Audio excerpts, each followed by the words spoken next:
चंदनपुर गांव के एक छोटे से कच्चे मकान में माधव अपनी पत्नी पार्वती और बेटे आर्यन के साथ रहता था। माधव दिन भर दूसरों के बागानों में पसीना बहाता, तब जाकर शाम को उसे 550 रुपये की दिहाड़ी मिलती थी। एक शाम माधव घर लौटा और थकावट में बोला, पार्वती, आज शरीर बहुत टूट रहा है, जरा पानी देना। पार्वती पानी लेकर आई और माधव ने आज की कमाई उसके हाथ में रखी।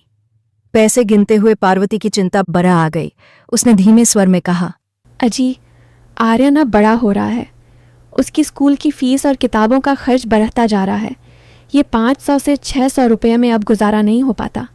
कुछ बचा भी नहीं पा रहे हम। माधव झुंझलाकर बोला, बचत की बात मत करो पार्वती, हमारे पास पेट भरने के पैसे कम पड़ रहे हैं और तुम भविष्य की बात करती हो। जो होगा देखा जाएगा।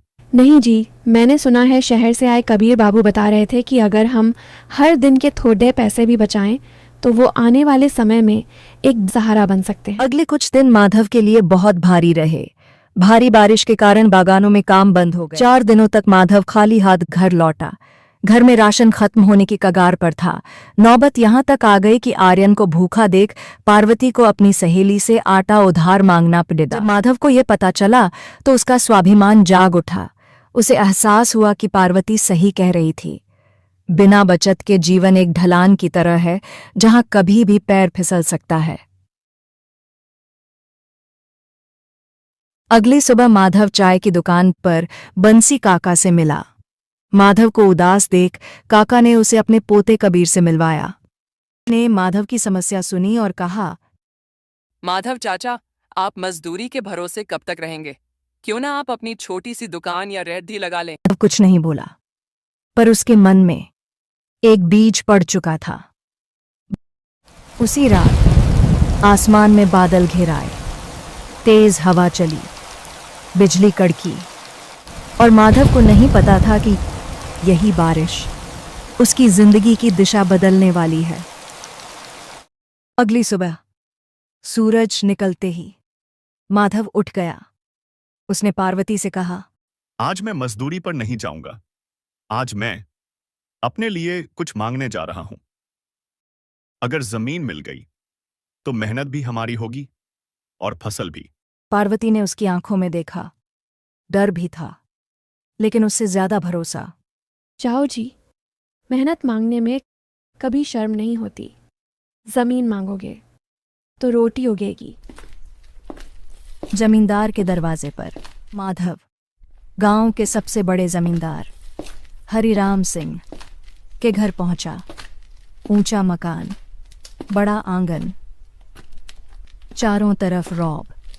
माधव ने झुककर कहा, मालिक, आपकी खेत की जो जमीन खाली पड़ी है, अगर कुछ महीनों के लिए मुझे उधार दे दें तो मैं मेहनत से फसल उगा दूंगा। आधी फसल आपकी, आधी मेरी। हरिराम सिंह हंसा। वह हंसी तानों से भरी थी। तू मजदूर है माधव, खेत संभालना तेरे बस का नहीं, लेकिन ठीक है, देख लें तेरी मेहनत। अगर कुछ नहीं होगा तो 1 पैसा नहीं मिलेगा। माधव ने सिर झुका दिया, लेकिन आंखों में आग जल रही थी। खेती की शुरुआत। अगले ही दिन माधव खेत में उतर गया। उसने खुद हल चलाया, खुद बीज डाले। पसीना मिट्टी में मिला। सूरज सिर पर चढ़ता और ढल जाता, लेकिन माधव नहीं रुकता। गांव वाले कहते, इतनी मेहनत बेकार जाएगी। माधव कुछ नहीं बोलता। पार्वती का साथ। पार्वती भी खेत में पहुंच जाती। वह पानी लाती, बीज चुनती, घास साफ करती। यह जमीन उधार की है, लेकिन मेहनत अपनी है। माधव जानता था कि जमीन उसकी नहीं है, पर पसीना उसका है। जब मेहनत अपनी हो तो भगवान भी साथ देता है।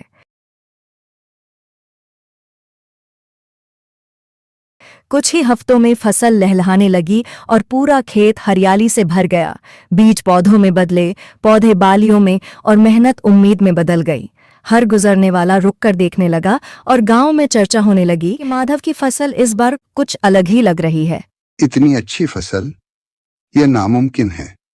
एक साधारण मजदूर इतनी शानदार खेती नहीं कर सकता। जरूर किसी ने इसे पैसा दिया होगा या कोई चाल चल रहा है?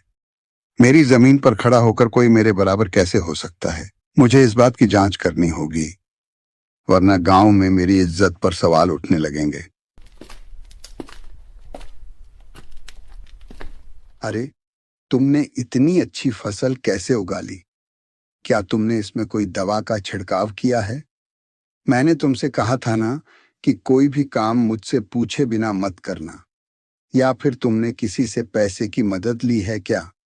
मैं तो सालों से इस जमीन पर खेती करता आ रहा हूं, लेकिन ऐसी फसल मैंने कभी नहीं देखी। सच सच बताओ, इसमें क्या राज है? क्या तुम मुझसे आगे निकलना चाहते हो? मालिक, मैंने किसी से कोई मदद नहीं ली। मैंने सिर्फ अपने हाथों से काम किया है।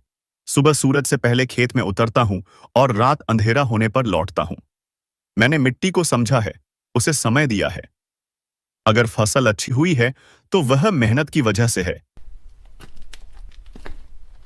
कटाई का समय आया तो गांव के लोग खुद चलकर मदद को आए। हंसी, मेहनत और उम्मीद के बीच फसल कटकर बोरों में भरी गई। कर बाजार पहुंचा। वहां लोगों ने फसल देखी, तारीफ की और अच्छे दाम दिए। पहली बार माधव ने इतने पैसे एक साथ देखे। उसकी आंखें भर आईं, क्योंकि यह सिर्फ पैसा नहीं था, यह उसकी मेहनत की जीत थी।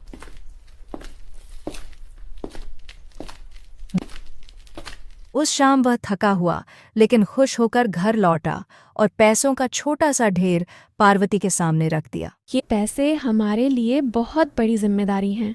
हमें जल्दबाजी नहीं करनी चाहिए। समझदारी से खर्च करेंगे, थोड़ा बचाएंगे और भविष्य के बारे में सोचेंगे। मेहनत से जो मिला है उसे संभाल कर रखना ज़रूरी है, क्योंकि मुश्किल समय बिना बताए आ जाता है। माधव को इस बात का जरा भी अंदाजा नहीं था कि सफलता के साथ दुश्मनी भी बढ़ जाती है। अगर यह यूं ही आगे बढ़ता रहा तो कल यह मजदूर मेरे सामने सिर उठाकर खड़ा होगा। लोग इसकी मिसाल देंगे और मेरी बात नहीं सुनेंगे। यह मेरे लिए खतरा बनता जा रहा है। इसे यहीं रोकना होगा, वरना यह आग पूरे गांव में फैल जाएगी।